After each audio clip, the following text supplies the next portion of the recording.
Kedves Adrián, kedves Liszbeth, esküvőtök alkalmából küldjük nektek ezt a videóüzenetet, abból a szobából, ahol Adrián 2006. augusztusától lakott. 2006. augusztusában még idegenként, és alig telt el 1-2 hónap, Adrián családunk részévé vált.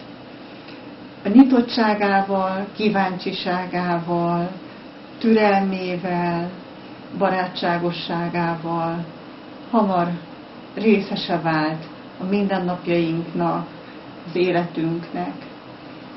Ezek a tulajdonságok tehetik és tesznek téged, Adrián, szerető társá, férjé és apává.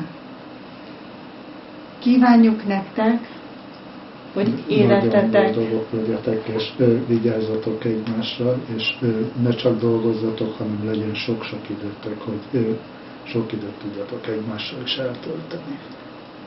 Igen, ez nagyon-nagyon fontos. Sziasztok! Sok boldogságot nektek! Üdv mindenkinek, aki ott van! Sziasztok! És ne vágjatok egymást!